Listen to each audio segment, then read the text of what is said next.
Hey, good morning, everybody. Sorry I'm a little bit late. Had a little bit of technical issues this morning, but I think I got them fixed, so we should be okay. Haven't checked I checked my haven't checked my keyboard stuff yet, but we'll see what goes on. Anyway, hi, how you doing? It's Thursday, and oh, shit just keeps getting crazier and crazier. I don't understand what is going on. I have lived in this world a long time, and I have no idea. Never seen it before. We'll get into it after the intro. Play it, Johnny. Ladies and gentlemen, coming to you live from the Lucky Dog studio in a hidden location somewhere in the upper Midwest of the United States of America, it's a brother making his own way, but with all the wrong opinions. Welcome to the Morning Night Live with your host, yours truly, PDawg Night.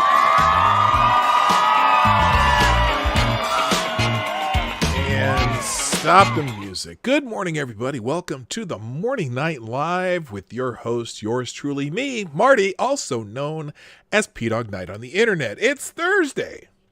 FTG Thursday. And it's the 18th of June, 2020. What episode is this? 354th episode of the Morning Night Live. And I'm so happy that you've joined me here today.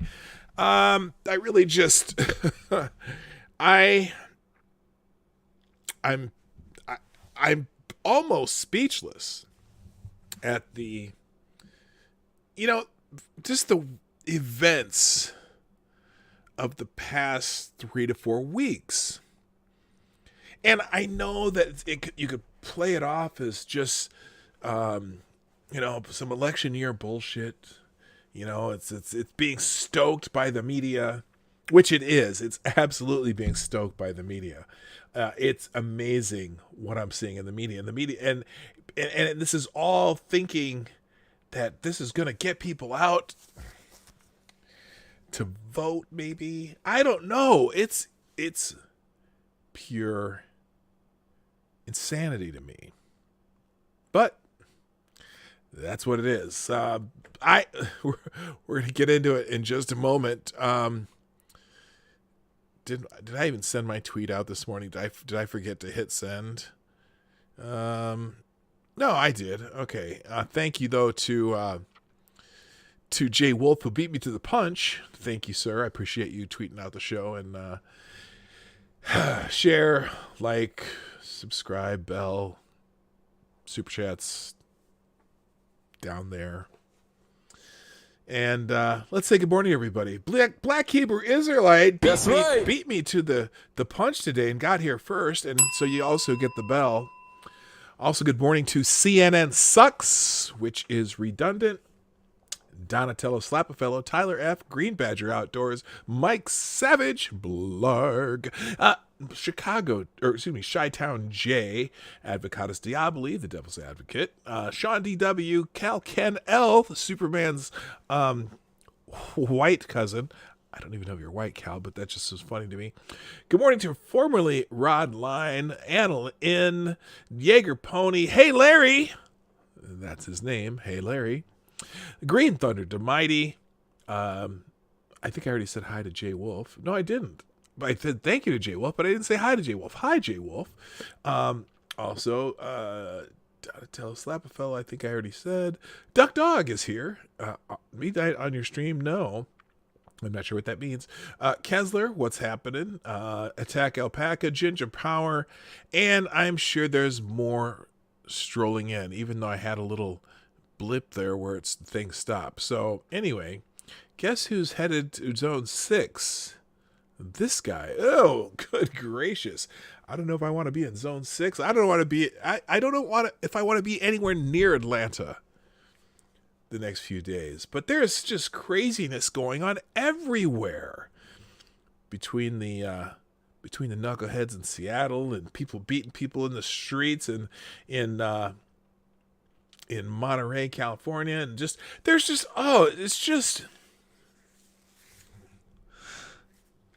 it's depressing almost. It really is. It's just, I grew up in an era where we were figuring it out. I grew up in the 80s, and in the 80s we're figuring out, was things perfect? No, you had stupid shit like Rodney King was in the 90s, but I just thought, there was we made progress. We learned to live together. We learned to respect one another. And yes, there's these stupid police incidents that have happened, but the idea that it's something that happens every day, something that that, remember that stupid. I showed my wife that video of the celebrities. I take. Wait, here. I'm sorry. I got to do this right. I take responsibility. That video, when, what's her name, Julianne, the one who played the old aging porn queen in Boogie Nights, Julianne Moore, is that her name?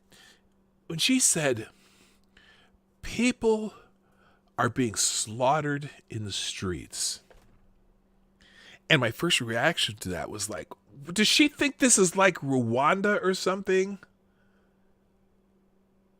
What do you... No, people are not being slaughtered. These are rare occurrences that get blown up in the media, that blown up in social media. CNN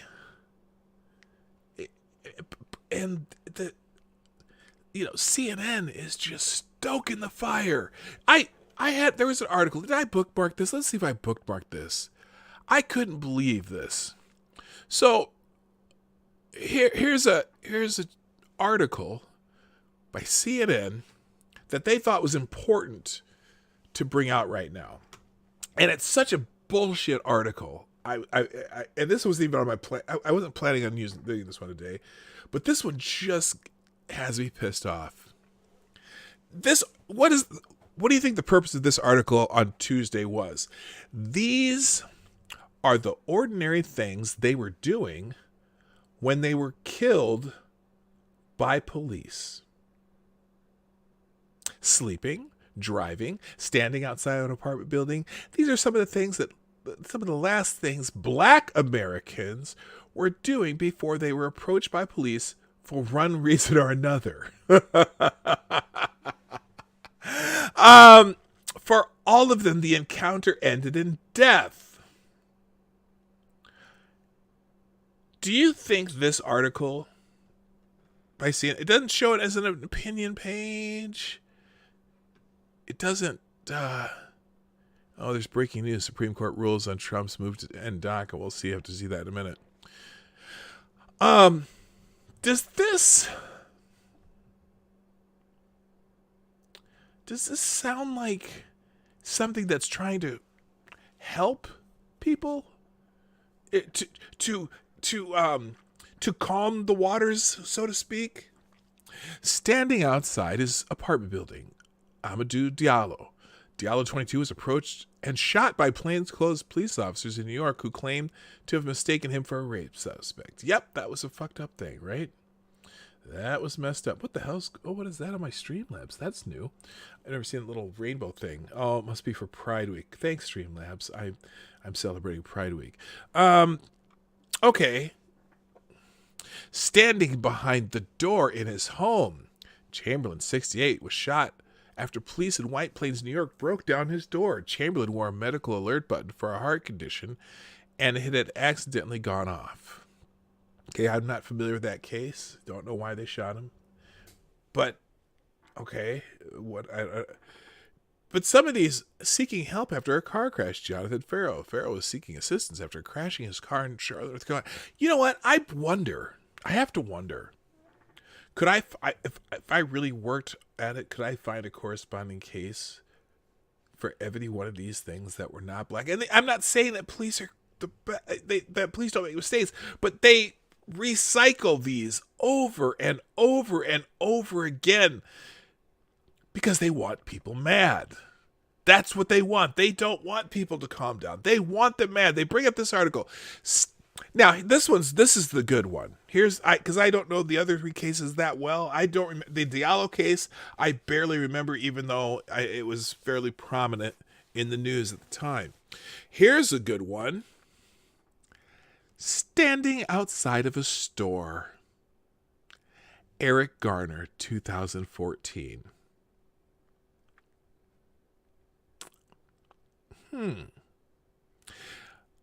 Garner, 43, was choked by a New York police officer who was trying to arrest him on suspicion of selling individual cigarettes. Now, Eric Garner's death is, I would say, a tragedy.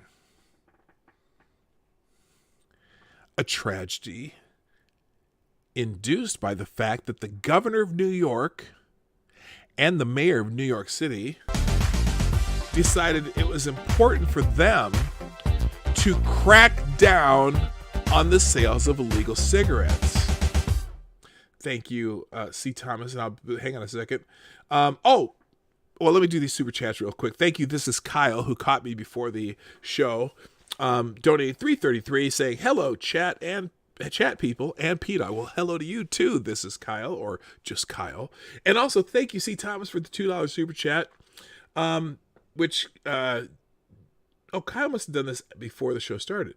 C. Thomas with the $2 super chat. First of all, penis in your face. Oh, well.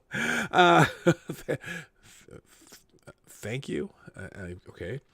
Secondly, I'm tired of the blacks are slaughtered in the streets every day narrative, as if we were trying to act out a final solution, or where we are some Middle East or African shithole when it's not true. Yeah, there's it's not a slaughter of the streets. I mean, they're saying police officers are slaughtering black people in the streets. When even makes my head hurt. Let's finish this. But standing outside a store. Yeah, the government decided they're going to crack down on illegal sales of cigarettes. And the police were doing exactly what the mayor told them to do. And Eric Garner was known for selling illegal cigarettes or cigarettes. And so the store owner standing outside the store, the store owner called the police because Eric Garner was selling cigarettes outside his store. And he couldn't get him to get out and leave. Now, should Eric Garner be dead? No, I think that's a little state gone wild, making it, just because they were getting their tax money from cigarettes.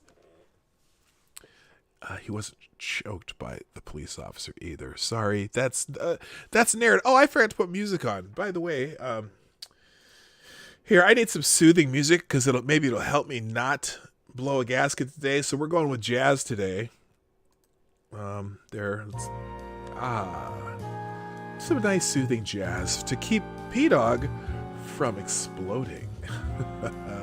Good morning, Rolling Bear, Maniac Man, Select a Boy, yeah, boy, and anyone else who's shown up in the chat, by the way. All right, let's get back to this article. He was just standing outside of a store, playing with a fake gun. Tamir Rice, 2014. Tamir, 12, was playing with a pellet gun in a park in Cleveland, Ohio. Police arrived on the scene and shot the boy within 2 seconds of exiting their car. Oh! He was just playing with the pellet gun in the park. Now, Tamir Rice should be alive today too.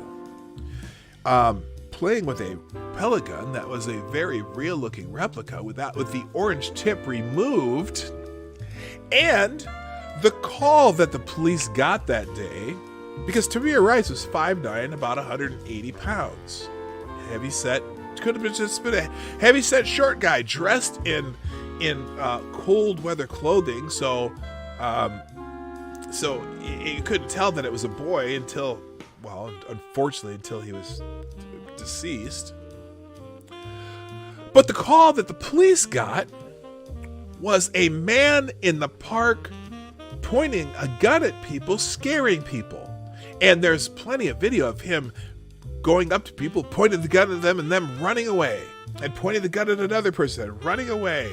And the other people running away. Pointing the gun at people, scaring people in the park, pointing a gun. That was the call that the police got.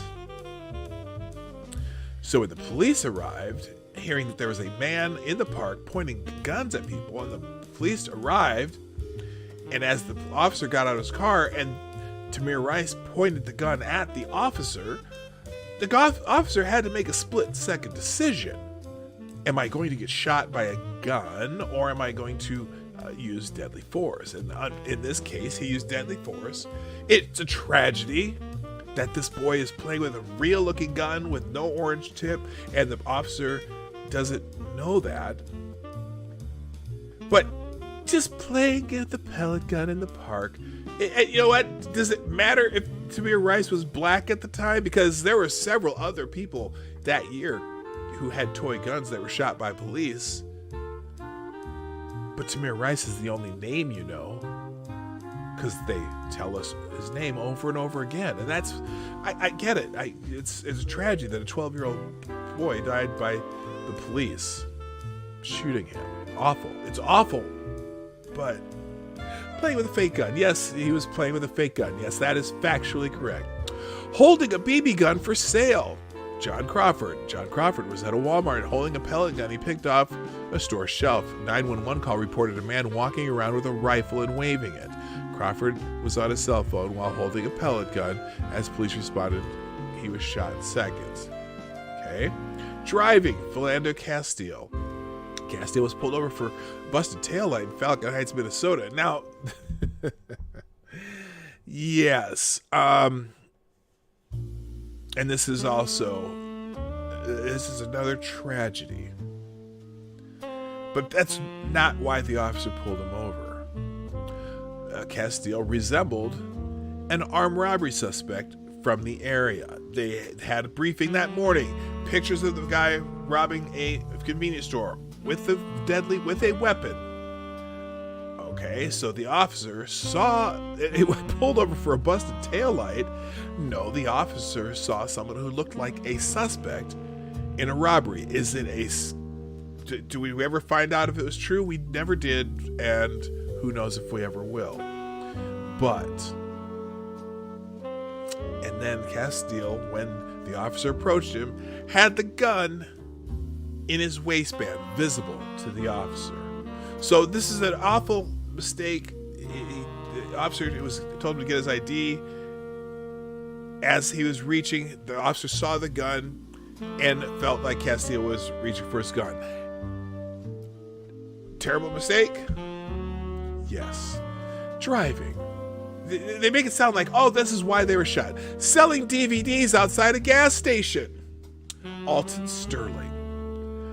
Sterling 37 was packing up DVDs outside a convenience store in Baton Rouge, Louisiana, when police arrived to respond to a call about a man waving a gun at the establishment. They shot Sterling within 90 seconds of arriving. Oh, yes. Within 90 seconds of arriving.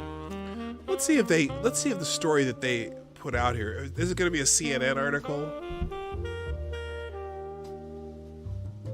Oh, officer threatened to shoot Sterling within seconds. Well, I'm wondering though. Oh, because he had his hand on his gun because Sterling had a gun. Is that what it was? It took Baton Rouge police officer Blaine Salamani less than 90 seconds to shoot Alton Sterling, but police took nearly 2 years to fire the officer and release footage from his body camera. Salamani firing Friday was the latest chapter in a tumultuous week for the Sterling family. State officials decided not to file criminal charges against the two officers involved in the fatal 2016 shooting, saying their actions were justified. Days later, police in Salamani said Salamani violated use of force policies. A second officer, Howie Lake, was suspended for 3 days without pay for losing his temper during the incident. And for the first time since the shooting, members of the Sterling family were able to watch the several graphic videos of the deadly confrontation. Let's see. Video showed deadly encounter. As Baton Rouge Police Chief Murphy Paul announced the disciplinary actions against the officers Friday, the department released new videos showing the incident that unfolded as police responded to a 911 call of a man with a gun at a convenience store. Remember, so this is a call about a man with a gun at a convenience store. Do you think the police officers responding to a call that a man with a gun at a convenience store might be on high alert when they arrive? Shocker. Surveillance video from the Triple S convenience store shows Sterling selling DVDs outside and packing up his goods as Lake arrives and confronts him. When Salamani arrives to help Lake, he pulls his gun seconds later, according to his body camera video. 10 seconds into the video, as Sterling questions why the officer trying to detain him, Salamani shouts, "Don't fucking move or I'll shoot your fucking ass. Put your fucking hands on the car." Video from Lake's body camera shows the officer approaching Sterling, trying to get him to put his hands on the hood of the car, and eventually struggling with him to the ground. That's pretty passive. Struggling with him to the ground. I'm not sure how that works. During the altercation, another person, presumably Salamani, screams he's got a gun, and soon thereafter gunshots are heard. When the gun officers get up, Sterling is lying on the ground outside the front door of the convenience store with a blood-soaked red shirt. The gun is not visible in the video, but Lake tells another officer he put it in his car. The officers had been responding to a call from a homeless man who said Sterling showed him a weapon after he approached Sterling for money. Police have said a .38 caliber handgun was found at the scene. Yeah, he was just, what they were doing before doesn't tell you the whole story, does it? Right. Okay, so let's see. I wanted the one holding a cell phone. Oh, Stephen Clark was just holding a cell phone. Remember the Stephen Clark case? Stephen Clark, 22, was standing in his grandmother's backyard in Sacramento when he was approached by police responding to a 911 call that a man wearing a black hoodie was breaking car windows. Police fired and later said they believe Clark was pointing an object at them. The only object found at the scene was a cell phone. That's really a strange way to look at it. Is this the one where they were chasing him and he found his way? He was fleeing police and he found his way. I'm not sure if this is the same one. Okay, and of course these links are CNN links, so you're gonna get the spin link instead of what happened. The officers, let's see. Here it is. Police said they were dispatched to the address in Sacramento at 9:13 p.m. The caller stated that the male subject had broken car windows and was now hiding in a backyard. The report said the caller described the subject as a male wearing a black hoodie and dark pants. Sacramento police officers arrived at the scene 5 minutes later. Detectives canvassed the neighborhood and they saw at least 3 vehicles with damage believed to have been caused by the suspect, the report said. In addition, a resident said had a sliding glass door shattered and deputies in a law enforcement helicopter saw the suspect break the door. What the hell was that? Oh. Hang on. Okay, let's pause this.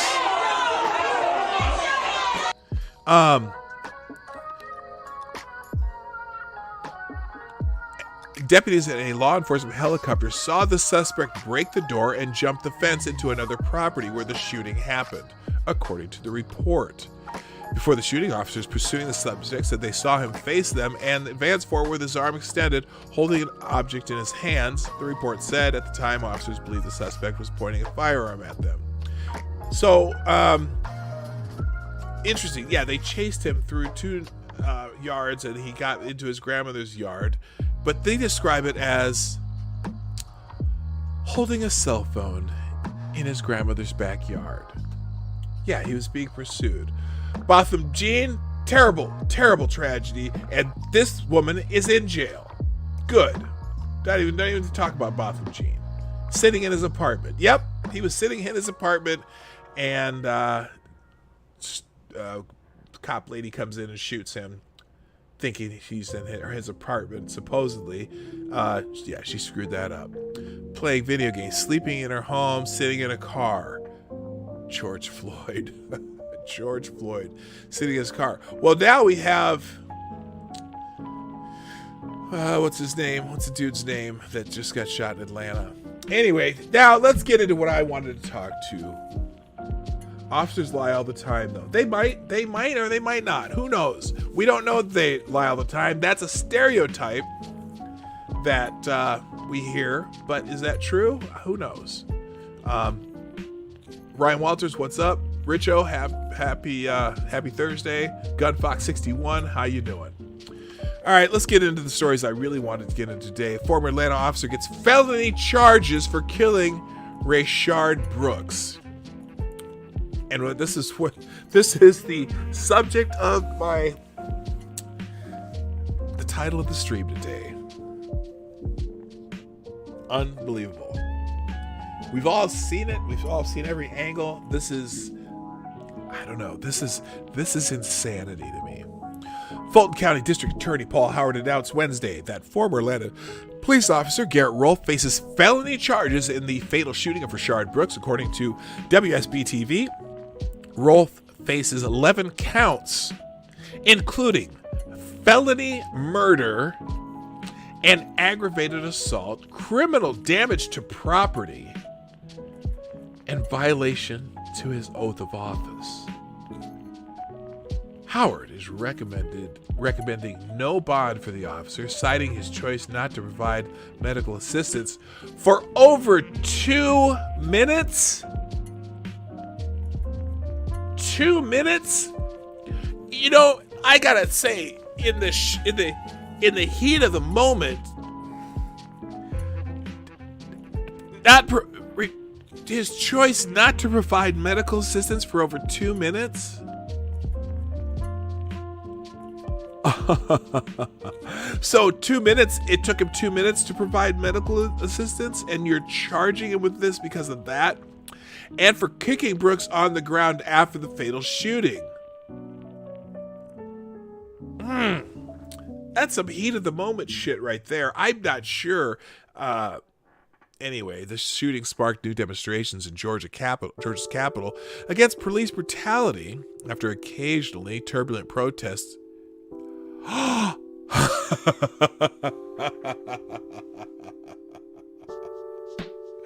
Wait a minute. This sentence is golden. The shooting sparked new demonstrations in Georgia's capital against police brutality after occasionally turbulent protests in response to George Floyd's death in Minneapolis had largely simmered down.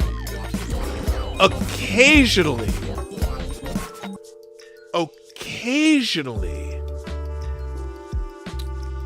Holy shit. Kingslayer Damocles, thank you for the $2. Charles Kinsey shot while prone on the ground next to an autistic man with a toy truck. Yeah, that's right. Oh man. Thank you, Kingslayer Damocles. By the way, good morning also. Occasionally turbulent protests in response to George Floyd's death in Minneapolis had largely simmered down. Occasionally? Holy shit. ABC News reports that Rolfe and Officer Devin Brosnan responded to the calls of a man sleeping in his car Friday night at a Wendy's, blocking the drive-through lane. That man turned out to be 27-year-old Rayshard Brooks, who allegedly blew .108 on a breathalyzer test above the legal limit of .08.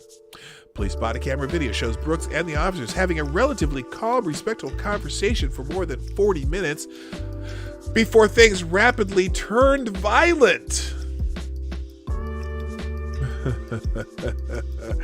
Again, very passive. Okay? Before things rapidly turned violent, Brooks wrestled with the officers, snatched one of their stun guns, and turned and pointed at one of them as he ran through the parking lot. Rolfe then opened fire. Well, at least they got it right that Brooks wrestled with the officers. Yes, it just rapidly turned violent. No.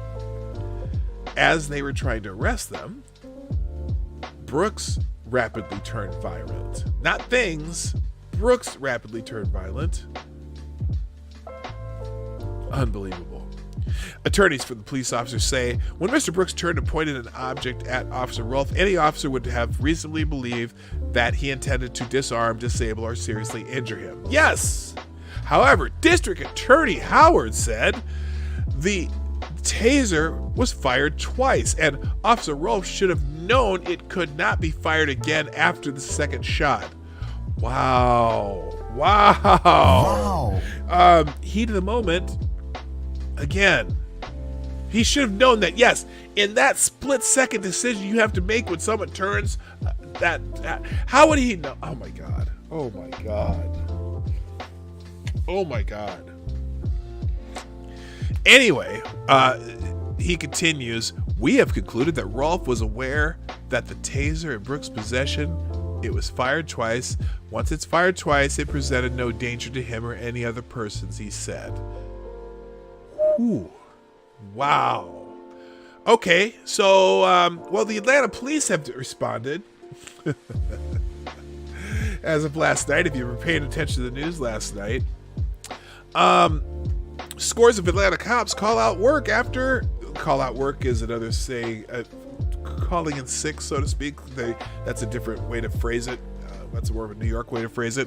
Scores of Atlanta cops call out of work after ex-officer charged Rayshard Brooks' death.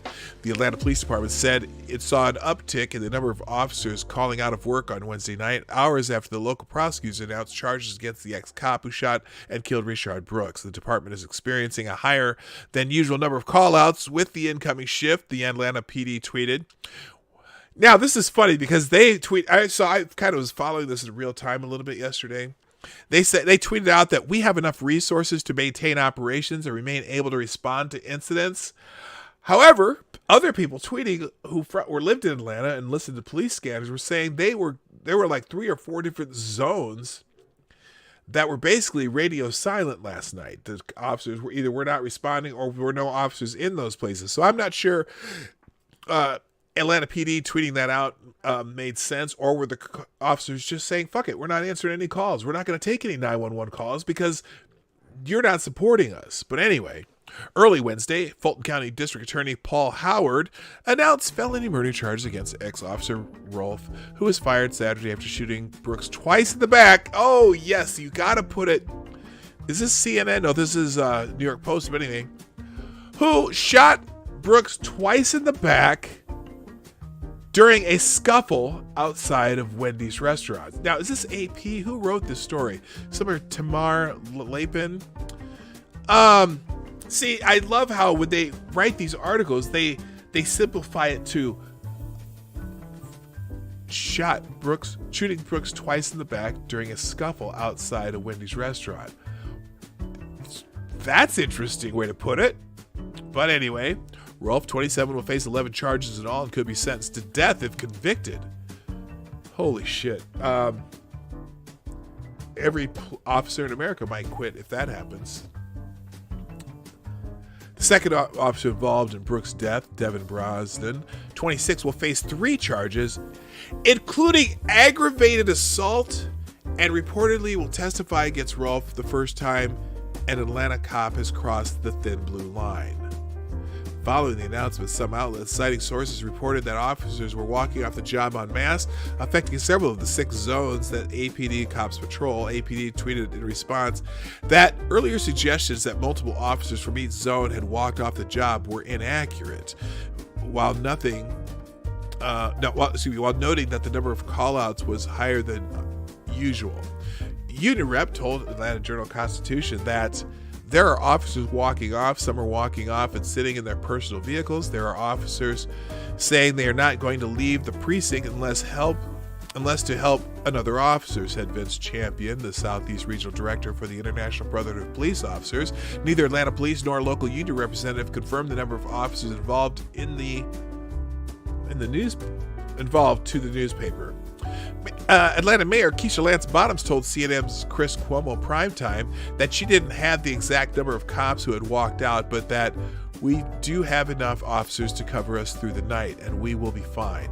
It is my hope that our officers will remember the commitment they made when they held up their hands and were sworn in as police officers. Well, that's interesting. That's interesting. It's not incorrect. No, Kingslayer Damocles, I know what you said was correct. I'm just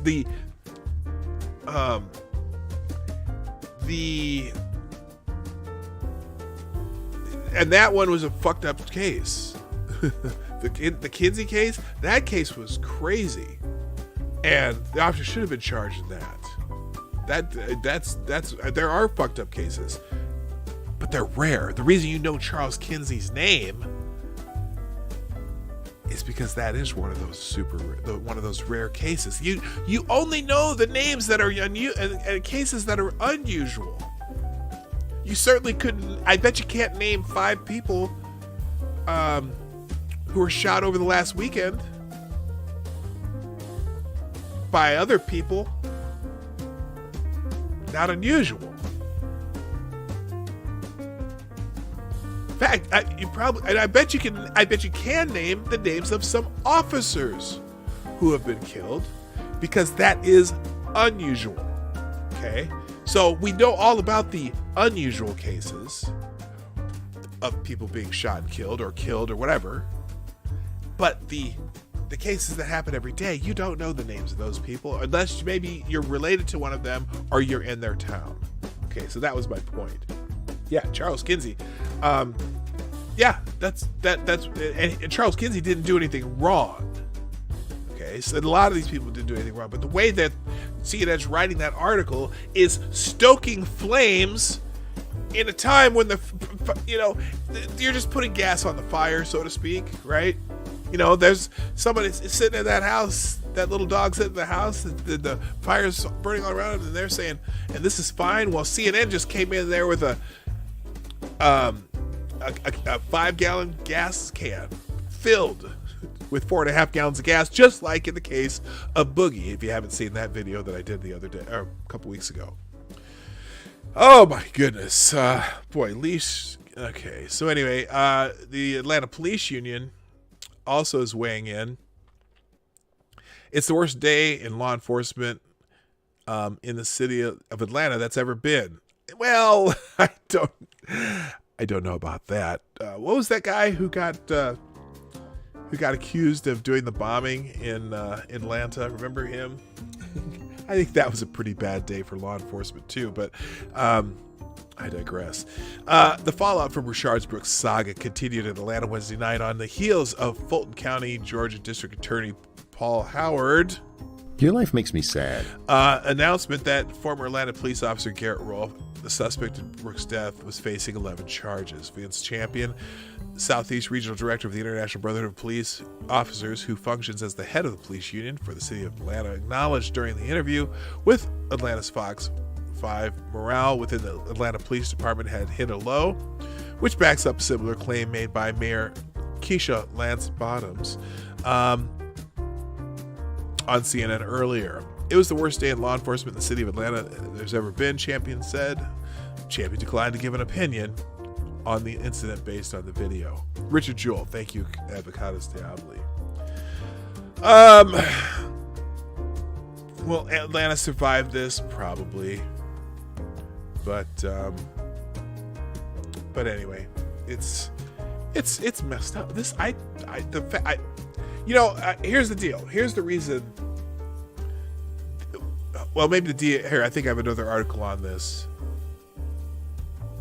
So here, this article might explain some of it. First of all, the reason that they are charging them, the aggravated assault charge, is because I think one of the cops. I think one of the cops kicked him. Someone was saying that one of the cops was standing on his shoulders, and one of the cops kicked him after they said, and also they used the words, we got him, or I got him, after he was shot. I don't think it was was a I got him, like, I don't think it was like, Gotcha, bitch. I don't think it was like that. I think when one fired and one went down, one said, I got him. Because that's, you know, it's just, I don't know. Whew. So, I don't know, I'm losing my train of thought here. So the reasons are, one said he got him, and one of them kicked him when he was down, after he's gone down. One of them stood his shoulders, and they say they did begin giving him medical attention for 2 minutes. Well, first of all, there are times, you know, and I'm not trying to just give the cops excuses, but 2 minutes.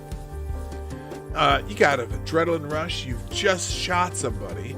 You're also not sure. You don't know if you hit him. You see, the fact that he died doesn't mean that after he was shot, doesn't mean that he was down and dying yet. You don't have no idea.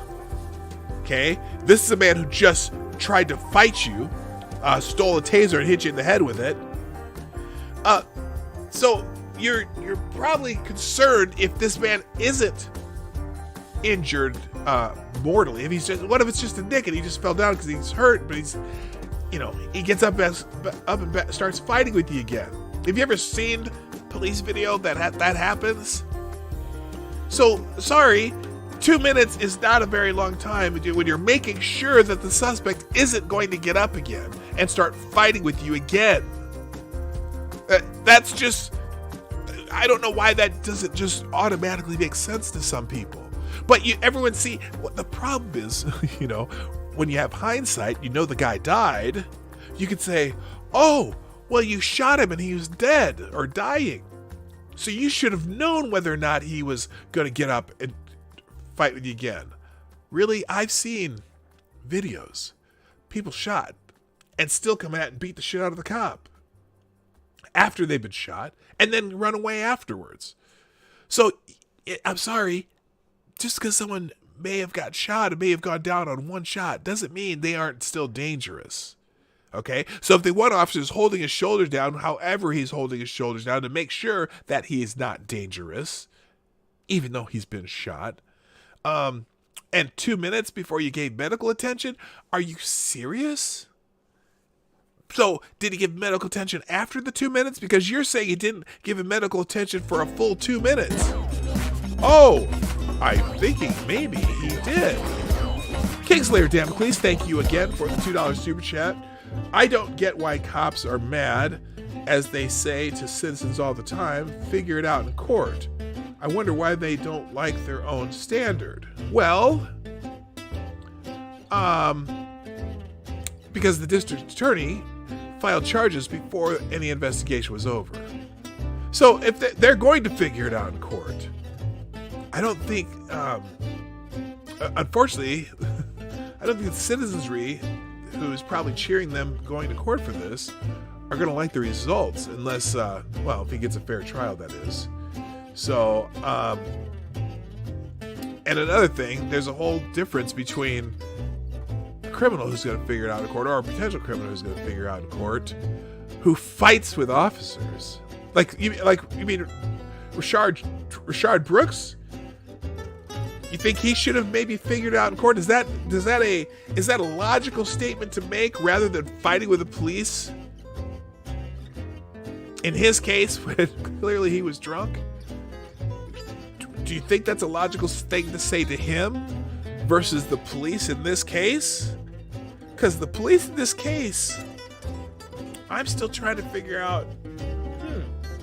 Yeah, I know we had, in fact, by the way, I do remember the conversation we had. Oh, they should have gotten him an Uber. They should have, figured out something else and whatever. Okay, that's a procedural issue that maybe they should look into. But that's not the procedure now. The procedure now is drunk drivers get arrested, go into the into the cell overnight, or until someone comes and gets them, because you don't take a chance with them either driving their car or doing something else stupid while they're drunk. So let's talk about that's the procedure now. But I got your point. That's not a terrible point, but it is. Yeah, it's kind of it doesn't work for me. Sorry. We're not always going to agree. That's cool. I appreciate you being here. No investigation happens for a ticket. A cop sees something. That's because that's their job. They're an officer of the court. Okay? You're talking apples and oranges here. Apples and oranges. Oh, you're saying the DA sees something and said, well, I'll see you in court. Well, the DA is probably fucking this case up right now. Some of the things he said. So anyway. DA Brooks wasn't a threat towards cop he shot a taser at. Said 2 weeks ago, taser is considered a deadly weapon. Fulton County District Attorney Paul Howard announced Wednesday that the police officer who killed Rashard Brooks last week was being charged with felony murder, and that Brooks did not pose a threat to the officer, even though Brooks fired the taser at the officer. The remarks from Howard come after he charged a police officer earlier this month for pointing a taser at someone, because a taser is considered to be a deadly weapon under Georgia law. Huh. For pointing a taser.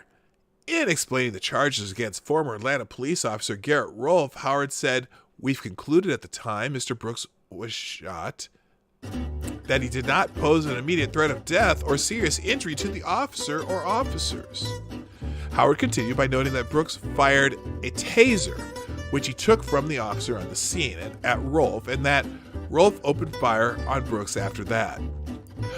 "But I don't know if you can see it clearly," Howard told the media in announcing the charges on Wednesday while showing a blown-up photograph of the incident.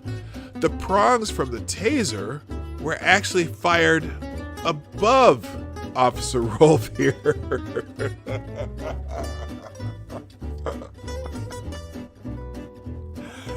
So, okay, do you think Brooks intentionally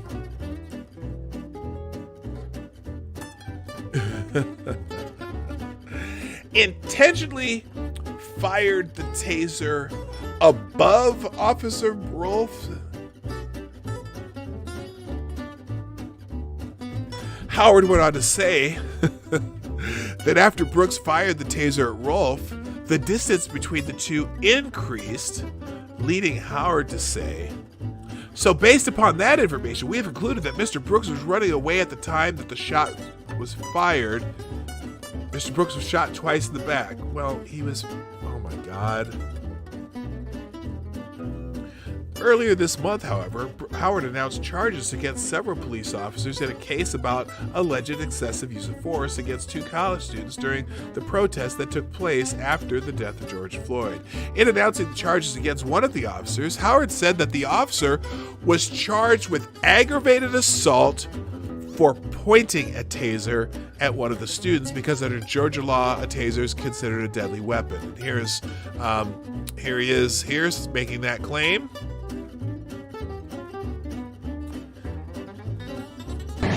We've concluded at the time Mr. Brooks was shot that he did not pose an immediate threat of death or serious physical injury to the officer or officers. What this photograph illustrates is the point that Officer Roth at this point was firing a taser, and this is Mr. Brooks, who was firing a taser as well. But I don't know if you can see it clearly. The prongs from the taser were actually fired above Officer Roth's head. So, because Rashard Brooks has a bad aim, he was not firing it at the officer.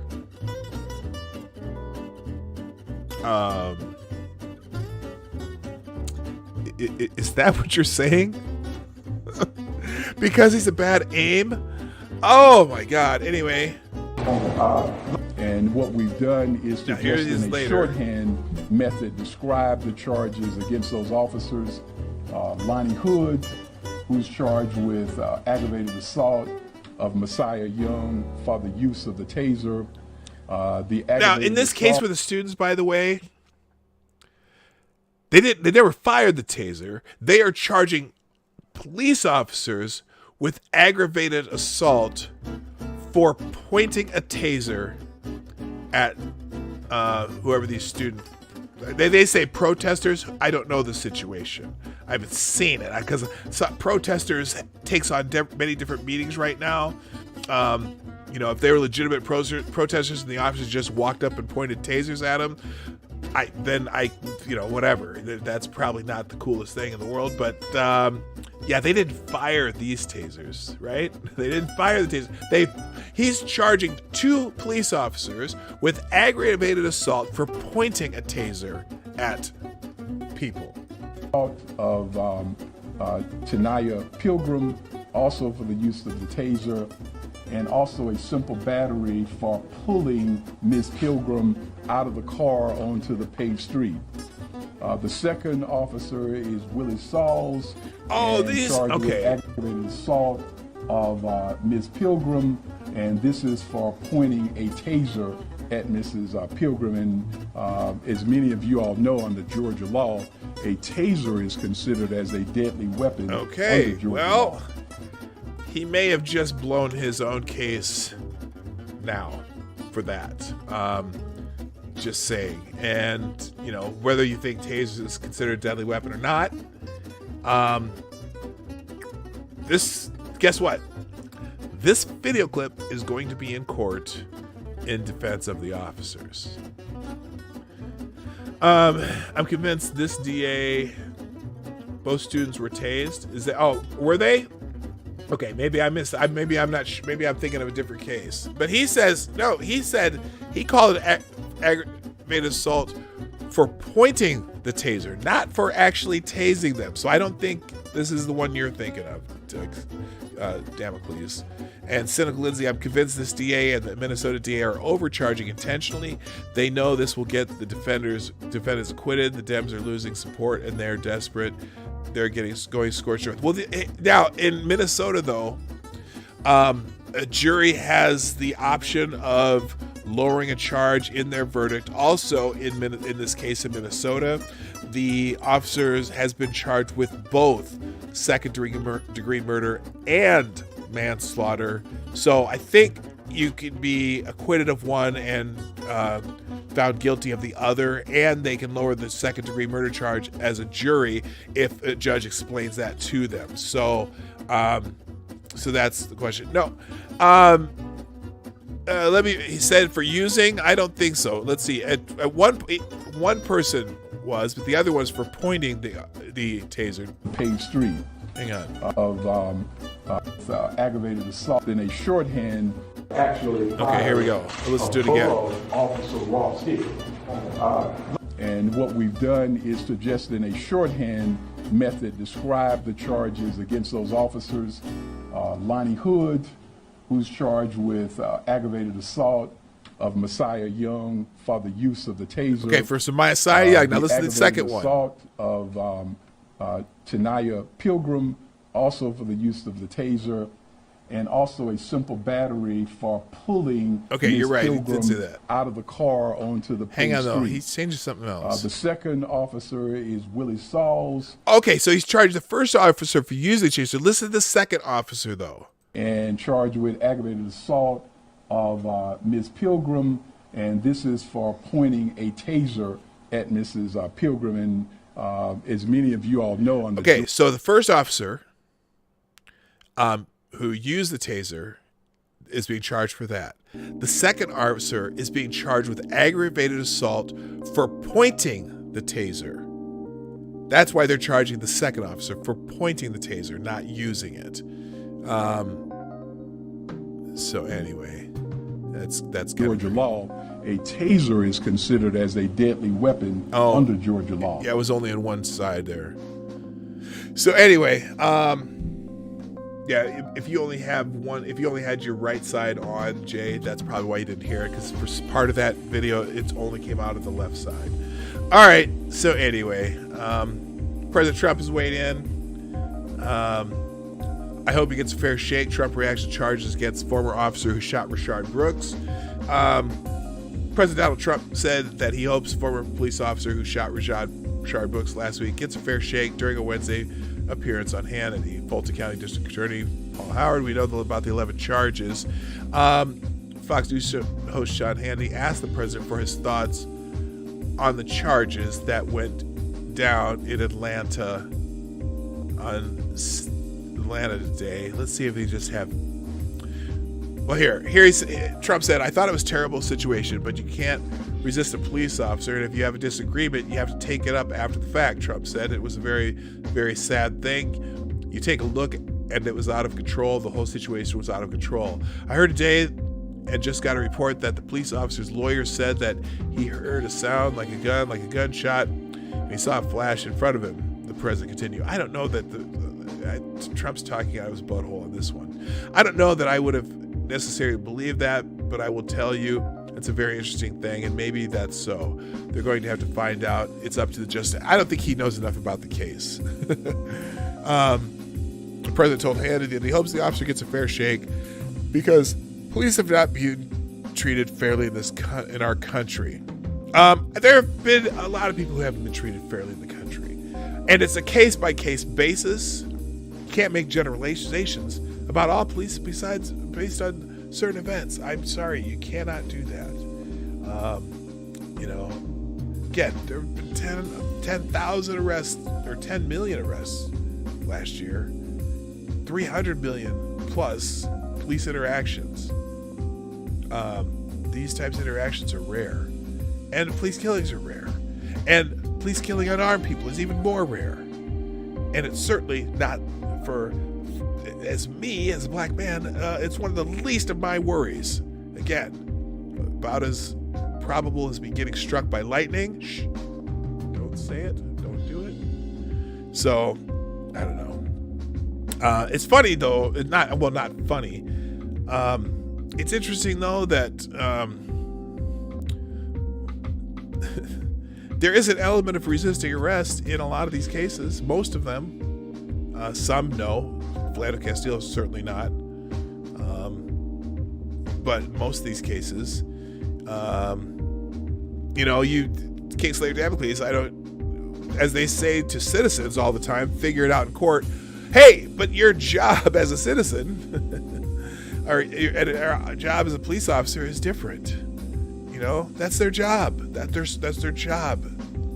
And I agree that maybe perhaps Rayshard Brooks would have been better off figuring it out in court. Anyone disagree with that? All right, Gun Fox, see you later. Thanks, man. So, I don't know. It's sad. Moving on. I'm running out of time. In New York City, the NYPD is also taking action that's interesting. NYPD withdraws from offices of prosecutors, going soft on protesters and hard on police. Shortly after Manhattan District Attorney Cyrus R. Vance Jr. said he would not prosecute protesters for unlawful assembly and disorderly conduct, the New York Police Department pulled officers away from his office and redeployed them to help with crowd control. While Vance and other district attorneys have gone soft on protesters, they are aggressively prosecuting police accused of assaulting protesters. Now, there has been some assaulting of protesters, and those police need to be reprimanded. But I can't say that the protesters have just been angels, been good boys being quiet on the sidelines and doing their protest. There have been, shit's been burning down. People have been getting beat in the streets, and I think some of the cases where people are getting arrested, probably, they deserve to be arrested. But anyway, Police also pulled away from 4 other New York District Attorney's offices shortly after 4 of them made similar statements or announcements, the New York Times reported. Police Commissioner Dermot F. Shea insisted that the timing was coincidental. But the event highlighted the prosecutor's anti-police activism. There are no more law and order district attorneys. Joseph okay, this is one of those Italian names that I cannot pronounce. Giacalone, a retired NYPD sergeant and professor at John Jay College of Criminal Justice, told the Times. The pendulum has swung so far left. I'll tell you what. I am really, really curious. Not that this should be a political thing, but how this is going to play out in some of these cities and some of these states where, you know, some people are talking about defund the police. That's not a popular solution among people. Now, granted, some people think fund the police means abolish the police, which is not the same thing. It's more like reallocate police funds to something else is what they really mean when they say defund the police, but it's not popular. And the police are getting tired of being vilified. And the people are kind of saying, hey, what the hell are y'all doing down there in City Hall? It's interesting. While the Times article emphasized the district attorney's decision not to prosecute protesters, it downplayed their activism against police. Buried far down in the article comes this admission. Quote, not only have the district attorneys declined to prosecute protesters charged with unlawful assembly, disorderly conduct, and curfew violations, but they have been aggressively going after police accused of assaulting protesters. About 40 officers are under investigation, officials have said. If 40 officers in New York City, that's probably not unusual. And maybe some of those officers deserve to be investigated for going a little too far in some of the shit they do. So that's not that many.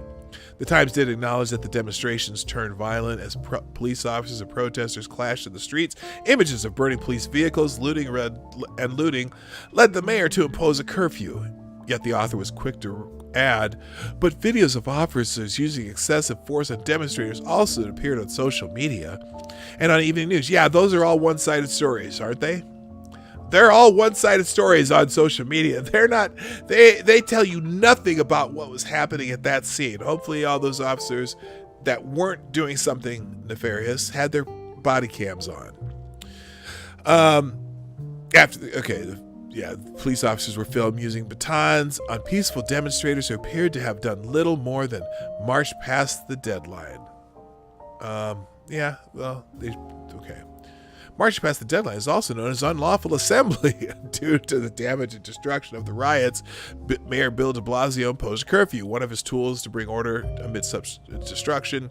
Violating curfew in order to protest is a minor offense, but it is an offense nonetheless. When district attorneys choose not to prosecute that law, they are arguably violating their oaths of office. We've heard that oath of office thing a couple times today, haven't we? Mooley Parchers, what's up? And also good morning, Kyra Alexander. Right on. All right, we're gonna skip that. Tim Scott, the senator from South Carolina, slams Dick Durbin for referring to his police reform bill as a token measure. Dick Durbin's his name is very apt. Because he's kind of a dick, and I'm pretty sure that he did this wordplay on purpose because he's kind of like that. He's kind of an asshole. Senator Tim Scott, Republican, South Carolina, clapped back. Stop using these. I hate it when they use slang terms in articles. But anyway. Senator Tim Scott clapped back at Senator Dick Durbin after the Senate Minority Whip dismissed his police reform bill as a, quote, token, end quote, measure. Y'all still wearing those kente cloths over there, Senator Durbin? Gotcha, bitch.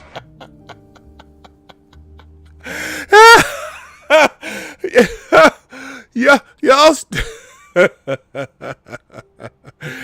still wearing those kente cloths over there, Senator Durbin? Scott asked in response to Durbin's criticism and seemingly deliberate use of the word token, calling Tim Scott a token. Fuck you, Durbin. That's some funny shit. Durbin, during his floor speech, appealed to the demands of the protesters, who he said are charging lawmakers with making a change. You're supposed to be in charge. You're supposed to have the authority, he said, of the protesters' demands.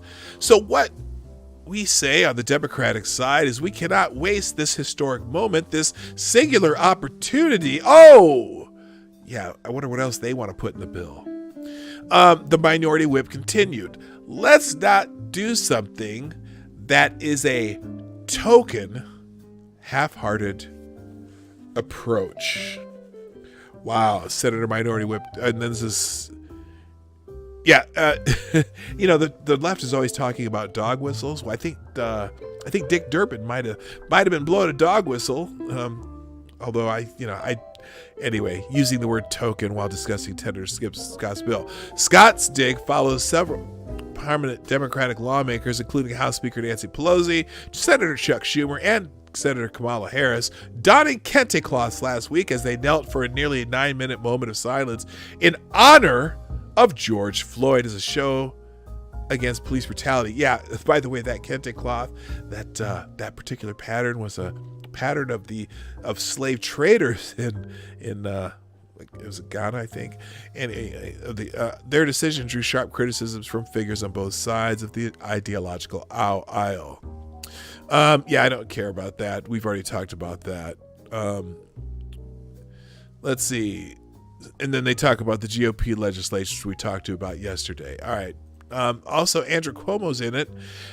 Andrew Cuomo's in the mix, who's saying if a community doesn't want its police force, they shouldn't have it. Says there's been fundamental redefinition of what Americans want from police. Really? I don't know if that's true. New York Governor Andrew Cuomo told NPR on Monday that if a community doesn't want its current police force, they shouldn't have it.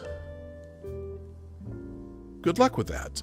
What the community is now saying all across this nation, we don't want this type of police force, and if they don't want it, they shouldn't have it, Cuomo said.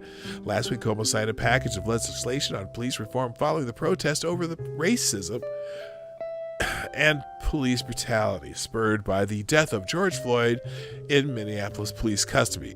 Okay, so they didn't do the typical buzzwords around it. Last week, Cuomo signed a packet. Oh, I just said that. Regarding the moment for police reform, Cuomo said in the NPR interview that change comes when people demand change and the government acts in that moment. Seize the moment. Carpe momentum.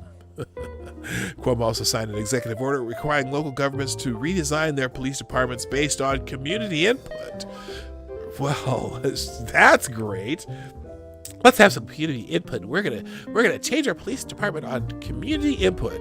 How about you just how about prosecuting the bad ones and getting rid of them and not allowing them to be rehired somewhere else and keeping the good ones? How's that sound, Andrew Cuomo? You don't need that's my community input. Anyway, departments will fail to reform by April 1st will be defunded, Cuomo said on Friday. He says, and he told NPR he believes more must be done to address police brutality and that the country is undergoing a fundamental redefinition of what America wants from police forces. Well, again, I don't think so. And police brutality, yes, address it, but it's not your biggest problem, Andrew. Hate to break it to you because you've killed a lot of grandmas in the last couple months. Anyway, moving on. Former NFL star Herschel Walker offers to send people who don't want police to countries that don't have them. Oh, man, I want them to be happy. Former professional and college football running back Herschel Walker said Wednesday, offering to work. Applause. All right. Kingslayer Damocles donating $2. Have you seen the video of cops slashing parked vehicle tires? I haven't seen that. Was it when they here's what I did see. They were having some deal with some bicyclist. Oh no, that was the police. You know what? I've heard about that, and that's bullshit too. That's just I don't think that should happen. I haven't seen it. If you have a link to it, I would love to see it. Kingslayer Damocles. Thank you for the $2 super chat. Also, somebody named Willie donated $3.57. Can't wait until Tuesday. I wonder what's on Tuesday. By the way, Willie's last name is. I'm trying to pronounce this correctly. Fuckeraz, Willie Fuckeraz. Wow, is that Lithuanian? I think that sounds Lithuanian. Willie Fuckeraz. Okay. Did PDawg Night discuss the Ford Bronco debut? I haven't seen that. Anyway, back to Herschel Walker real quick. Walker, a college Heisman Trophy winner who played 12 seasons in the NFL, took to Twitter to respond to calls by liberal politicians and activists to defund the police and eliminate police departments under or across the U.S. Walker said, for all those people who don't want any police, I'd love to meet with American Airlines, Delta, and Southwest and make them a deal to fly them to countries that don't have police. I want them to be happy.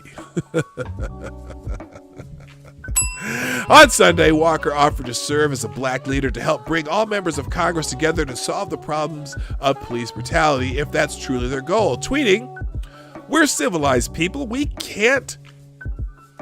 can't true congressmen, women, and senators get together with leaders from all ethnic groups, both left and right, to find solutions? Unless certain people in Washington don't want to see a change, I'm volunteering myself as one of the black leaders." Walker also retweeted a recent post by his son, Christian, denouncing both people running around burning buildings and Democrats' ever-growing legacy of mistreating free-thinking black Americans. More Walker here. "My dad grew up in the Deep South as a poor black man and turned himself into a notable athlete, businessman, and person. No, I don't feel bad for oppressed people who run around burning buildings down. I'm not sorry. I'm grateful for my country and the opportunities it's given me." And then he continues, "Democrats were the party of slave owners and the KKK. The plantation is no longer physical, it's mental. Just look at how free-thinking blacks are treated. We're hunted down like runaway slaves. The Democratic plantation doesn't own me, nor do white liberals." Now, I'm not a fan of the plantation talk, but I get it. That's his son there. And so there's that. Couple more, and then we're gonna get out of here. I'm not. I don't need to see this one. Rashid Brimish, you saw the video of the guy who punched the old lady, the 89-year-old woman, and knocked her to the ground just walking by her. Well, they've arrested that. I almost called him a gentleman, but I'm not going to give him that distinction. They arrested this guy, Rashid Brimage. Sums up so much of what's wrong with city services. Despite more than 100 arrests, he was free to walk the streets and allegedly push a 92-year-old woman to the ground for no reason. At long last Wednesday, saw him held on $50,000 bail. His social worker says he suffers from schizophrenia and bipolar disorder. He's plainly not getting enough help with that, nor has the public been protected from him.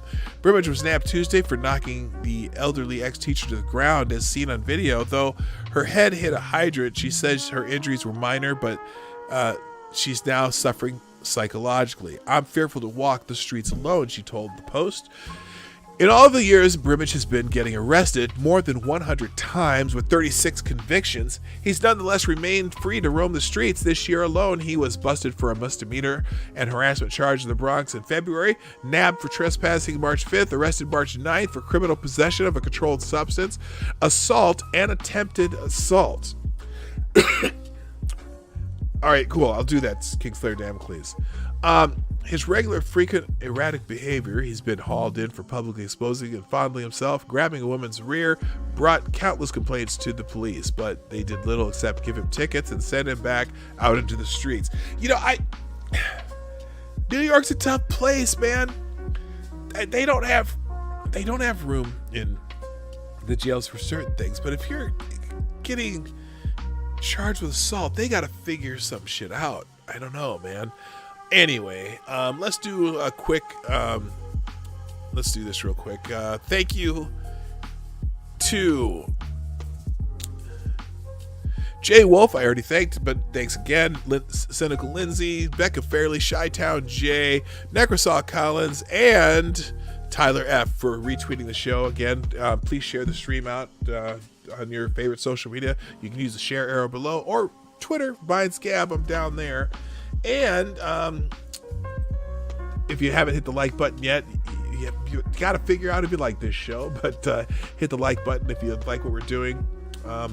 Even if it's a back and forth where we don't agree, I appreciate you, especially, you know, Kingslayer Damocles and I have had a great discussion over the last couple weeks, and if contrary to what some people might think, I have enjoyed that. I don't necessarily need everyone to agree with me, and it makes me think too. It makes me think, and sometimes it causes me to rethink certain things I say. So if you disagree with me, I'm more than happy to engage that also.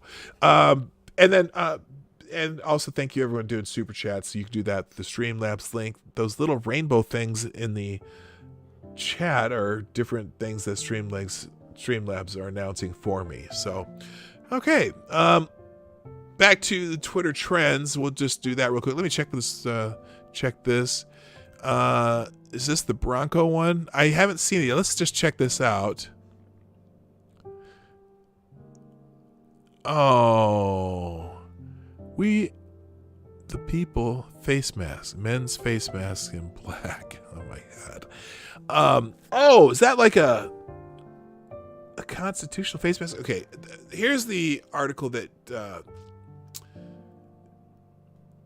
who asked me about this?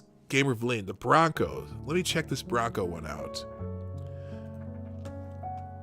Oh no. You gotta be kidding me. Okay, ladies and gentlemen, this is breaking news. Ford Motor Company is going to release the new Bronco on OJ's birthday. It's either a brilliant move or moronic or both. Holy shit. Among gearheads, the Bronco is well known and loved for many things and has been an off-road icon since those first boxy ones came trundling out of the factory in 1965. To the far greater mass of humanity, though, perhaps the greatest cultural moment that highlighted a Bronco was when O.J. Simpson, accused of those famous murders, led police on a well-televised low-speed chase from the passenger seat of his friend's white Bronco. That's why it's either so amazing or idiotic that Ford decided to make the Bronco's release date O.J. Simpson's birthday. Ford announced the date on an Instagram post where they told the world on July 9th, the Wild returns, presumably referring to the Bronco since that's the logo in the picture. And yes, Orenthal James Simpson, known by many as the sweet unlucky Officer Nordberg from the Naked Gun movies, and I'm told had some manner of an athletic career, was born on July 9th, 1947. We've known that the new Bronco is set for a July launch for a while, but this is the first time we know the exact date. And that brings up the question of, what is Ford thinking? Is this done with full awareness? And if so, is it a brilliant move? I mean, we're writing posts about this date, and perhaps we wouldn't have. No, we would have. This is a huge launch for Ford, and I'm sure we have covered the date no matter what, but we're now covering it with mixed it mixed in with references to what could be one of Bronco's most infamous moments, one that doesn't showcase what the vehicle is capable of, but rather makes it an icon of one of the most publicized and controversial murder cases in recent memory. You know what? Guess what? It, in my mind, how many people will be talking about the Ford Bronco over the next couple weeks, 3 to 4 weeks, that next month? How many people are going to be mentioned the words Ford Bronco over the next month because of this? I can't be a coincidence. It cannot be a coincidence, but probably brilliant. Probably a brilliant move. Probably will get them more publicity than they could ever pay for. Yep, they done did it. Okay. All right, let's check out the Twitter trend. Let's see if Ford Bronco is trending on Twitter today. Here's the Explore tab. Still talking about COVID. Oh, protests come back into the mix. Probably because of the Rayshard Brooks deal. U.S. protests. The latest updates on demonstrations across the country. Demonstrations across the U.S., which began in response to police violence in the May 25th death of George Floyd, have evolved into a national movement against systemic racism.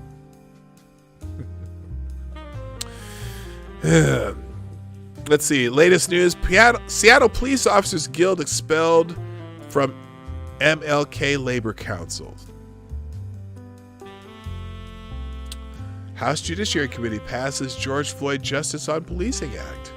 George Floyd Brothers urges the UN to investigate racism and police violence in the U.S. The UN doesn't investigate anything. I don't care what the UN thinks. Okay? If they actually want to investigate the police violence portion of that,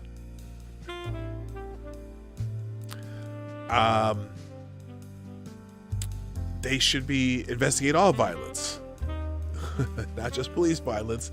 And if they're going to ask what's killing, of course they're going to couch it in killing black men, right? Don't get me started. And investigate racism? Have you motherfuckers been to any other countries? Holy shit. We're utopia on racism compared to most places. Ask the people of African descent in China how they're living right now. Anyway. Charges filed against the Atlanta police officer. We talked about that. Atlanta Police Department refutes reports that officers were walking out of the job. Well, there's evidence that they have. Okay. Yeah, Saudi Arabia, the Human Rights Council. Yep, I want them to. And also, there's still slaves in some of these countries. Qatar, they got slaves still. Libya, and I'm sorry, there's probably. Anyway, I don't even want to talk about that. Holy shit. King County MLK Labor Council. What is the MLK Labor Council? MLK Labor represents over 100,000 workers and over 100 labor organizations in King County, Washington. They're affiliated with the AFL-CIO, and they just voted to expel the Seattle Police Officers Guild. Proposal passed with 55% support. Any union that is part of our labor council needs to be actively working to dismantle racism in their institution and society at large. Really? Oh, so virtuous. Good God. George Floyd Justice and Policing Act just passed the House Judiciary with a 24-14 vote. Bill now moves to the House floor. No votes. Jordan, Chabot, Collins, Buck, Roby, Matt Getz, Johnson, Biggs, McClintock, Lesko, Klein, Armstrong, and Stubbe. Well, I want to know why they voted against it. And I'm going to guess that any bill in the House is coming out with a lot of shit that just has no business being in the bill, that's completely unrelated to what they're writing a bill about, because they tend to fill their bills with a lot of extra shit. But anyway,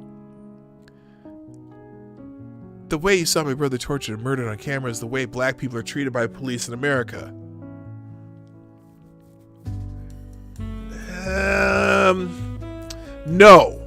No, it's not.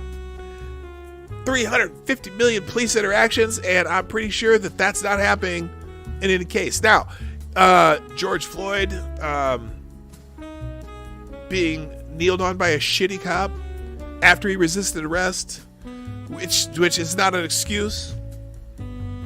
No, that's how your brother was treated, and that's that. And there are obviously we know all the incidents because they're rare. That's why we know all the names. Black Lives Matter Global Network Foundation established a more than $12 million fund to aid organizations fighting institutional racism in the wake of George Floyd's protest. Yeah, I'll be interested in seeing what that really means. Does that mean they're just going to be giving money to Democrats through Act Blue? I'm guessing that's really what's going on. Anyway, let's see what else is trending today on the Twitter, and then we're going to get out of here. Trending number one is DACA. Oh, the Supreme Court decision on DACA. Supreme Court's 5-4 ruling. The Supreme Court decided that the Trump administration's attempt to dismantle the Obama-era Deferred Action Childhood Arrivals Program and protecting young immigrants from deportation was unlawful. How the hell did they come up with this? An executive order is now law? Okay, the background. President Trump has tried since 2017 to end the Deferred Action for Childhood Arrivals program, which President Obama authorized through executive action in 2012 to protect law-abiding immigrants brought by their parents. The program does not provide a path to citizenship, but does allow recipients to work legally. How can they rule against that? It's not a law. Okay, great. Now we know that a phone and a pen is all you need if you're president of the United States to write law in this country. You gotta be fucking kidding me. You've got to be kidding me. Unbelievable. The immigration program allowing certain... This is unbelievable. Chief Justice Roberts delivered the opinion of the court. In the summer 2012, the Department of Homeland Security announced an immigration program known as Deferred Action for Children Arrivals, or DACA.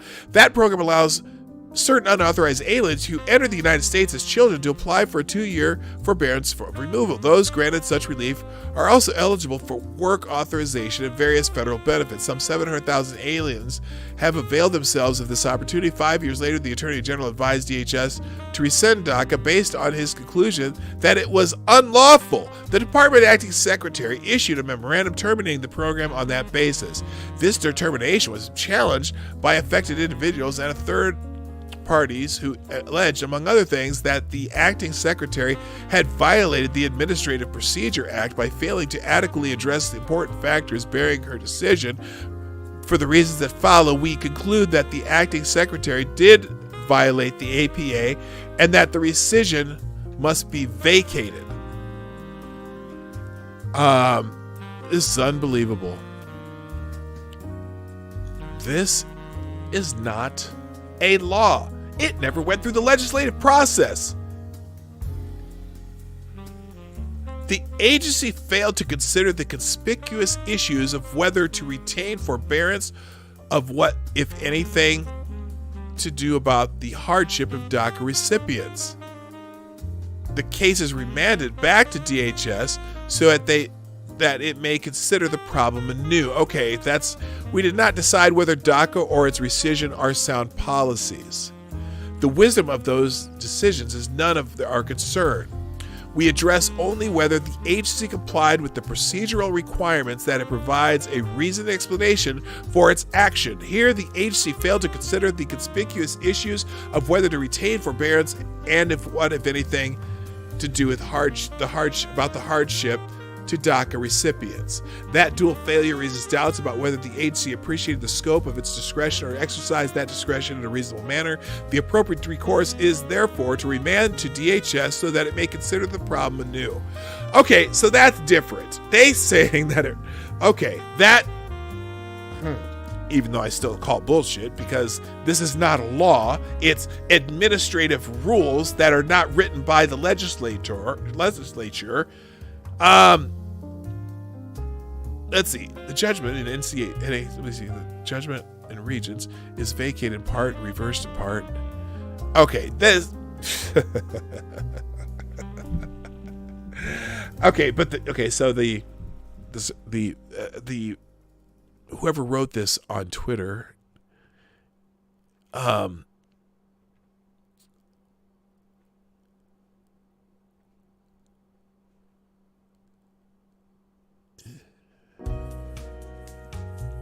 let's see.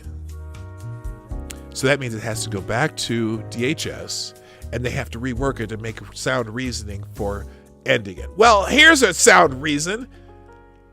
It's not a law. The king cannot write laws. You can't create a program out of thin air because you're the president. Now, they're going to say that you can. Well, I got a few ideas that maybe this particular president should think about writing into our law books. Just curious. Unreal. Anyway, let's move on. Oh, I screwed that up because I want that open. And I want Twitter open. And I want to do... Oh, my God. I don't get it. So anyway, DACA's trending number 1. You're going to hear about that today. Trending number 2, home is here. That has to do with DACA. Don't care. Roberts, obviously. DACA's here to stay. No, it's not. It's not really here to stay. It's just they have to go figure out how you can close it down with considering the people who've been part of the program. That's what the court just said in that ruling. That's hilarious. DACA's here to stay. Okay. Rest in peace, Taco Bell. Oh no, Taco Bell is over now too? What did Taco Bell do? Because is it as bad as Pizza Hut? Or not Pizza Hut, Domino's? Y'all saw that Domino's thing the other day. Okay. If Taco Bell allows their employees to sport a Black Lives Matter mask, they should also be willing to allow employees to sport masks that support the NRA or whatever pro-life group they would like to promote. Same thing goes for Starbucks. Okay, apparently what happened here? You just fired me because I got a Black Lives Matter on. You just told me I had to go home because I got a You weren't gonna take it off. I'm not. Because I'm standing up for what was right. I'm not taking it off. Tammy said we could wear whatever mask. No, she did not. She said it had to be plain. You can't bring politics into the building. Bro, I'm not bringing politics in. This is what I'm standing for. Like, how is this considered politics? How is it not, Denzel? I'm not taking it off. Okay, well then there's nothing I can do for you. I'm just doing my job. I'm doing mine too. And I'm standing up for my peoples too. You don't get it. You don't either. No, I do get it. No, you don't. Because if you did, this wouldn't be a problem. It's not that it's a problem with me, Denzel. It's a company thing. Man, I ain't trying to hear that. You let somebody wear something that said something about white people on it? Bro, if that's what they stand for, yes. I'm not against for what you stand for either, but I have to do what the company says. Okay, so that's why apparently they're pissed off because this guy couldn't wear his Black Lives Matter mask and to work to Taco Bell. Public service announcements: KFC, Pizza Hut, Taco Bell, the Habit Burger Grill, and Wing Street are all managed by Yum Brands. Okay, and white supremacy is telling a person that saying or wearing a mask that states Black Lives Matter is political or divisive. Okay, can it be? Sure it can. If it's the organization Black Lives Matter, yeah, sure it can. Are you wearing it in my place of employment? Sure. Why should I allow that? You know, whether I agree with the message or not. Okay. Can I come in can someone come in wearing a Make America Great Again mask? Oh my God. At first I didn't know how to survive without Taco Bell, but thanks to this tutorial, I too can say rest in peace Taco Bell. Okay. Hey Taco Bell, nice PR move, but you're as fake as they come. Wow, now here's the other thing. This happened at one Taco Bell franchise in the nation. One manager. Now, Taco Bell earlier did this. They tweeted this out. Full letter from the CEO, Mark King. We're muting our channels for the rest of the week to reflect, learn, and listen. Sometimes silence speaks the loudest. We won't let ours speak for us. So let us be clear. We don't tolerate racism or violence against black people. We are committed to being a part of the long-term solutions. And we have more work to do. We're regrouping on the actions we take next because these words are not enough. More to come. We're listening. Really? Violence against black people? Well, Taco Bell, why don't you send some of your employees down to Inglewood or Long Beach or Compton, California, or south side of Chicago or anywhere else where there's violence against black people? There's a lot of violence against black people in this country. Oh, you meant just by police officers. That's what you meant? You ain't going nowhere. You're not going into the hood and take care of violence against black people, because that show you get your ass kicked. But anyway, and then they're putting out the Taco Bell manager firing an employee for supporting me. She didn't fire him. She just asked him to wear a different mask. Get the fuck out of here. He quit. I'm sorry. This is okay. So I got a feeling. Okay, because of this, I'll bet you some Taco Bells get. I got a feeling some Taco Bells are going to be burning today. I mark my words. Mark my words. I can completely emphasize with the young man at Taco Bell as an operating room nurse. I was told by my managers that I couldn't wear this mask at whatever, so I left as well. Stand for something or fall for anything. Probably because you, if you're an operating room nurse, you've compromised your mask. That's why you can't wear that mask in the operating room, you moron. That is, yeah, your son does deserve to live. Of course he does.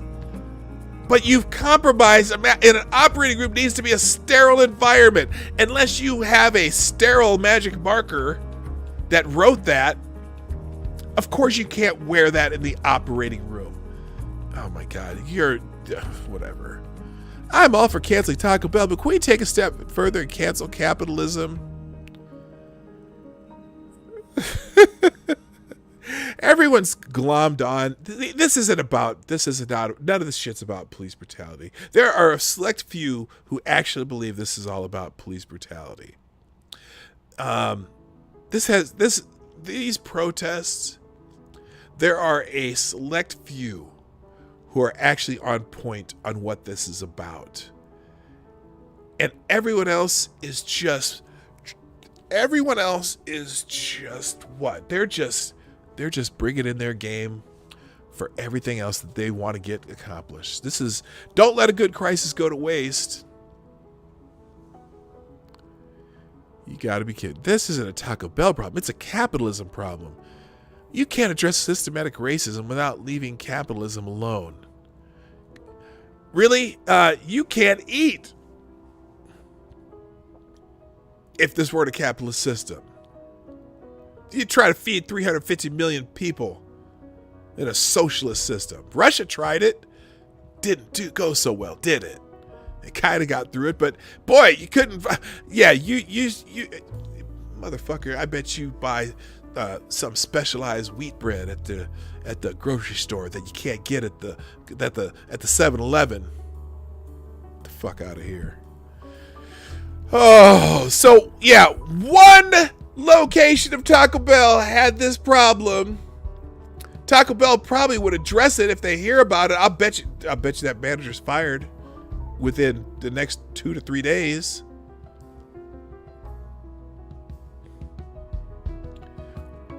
I mean, seriously, one Taco Bell location where this argument happened. Taco Bells are probably franchises. I don't eat Taco Bell anyway. I can't stand Taco Bell. But anyway, this is nonsense. This is one Taco Bell. And now you're going to compare. Oh, now here's somebody going to compare it to something else. So wearing Black Lives Matter masks at assets to your humanity can get you fired for Taco Bell. In other news, this was the San Antonio Police Department in MAGA hats in 2016. Oh, let's compare some apples to some machine bolts, because that's about as comparable as you can get that one.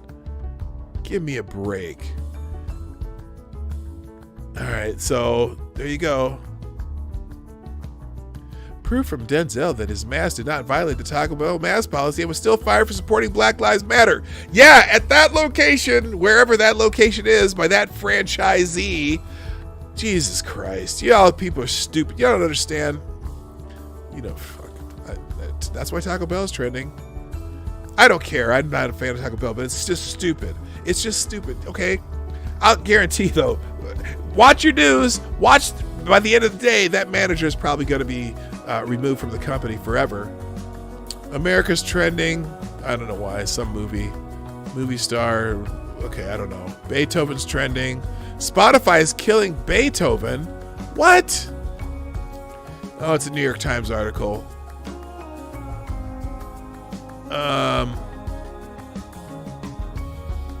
All right.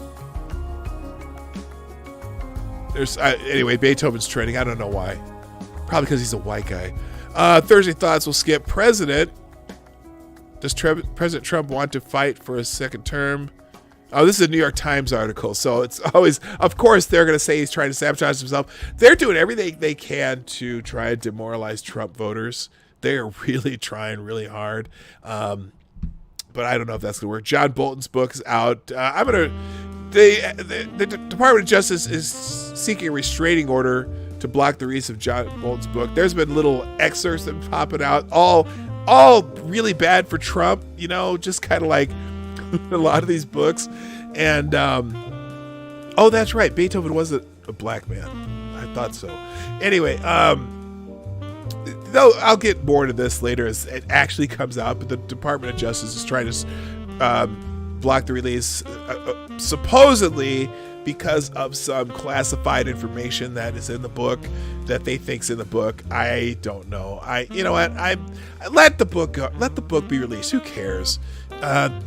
It doesn't matter. Fauci's trending. He says Maryland has done well in its response. Okay, why that matters.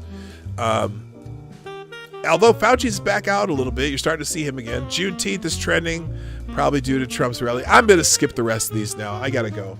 Y'all, thanks for being here today.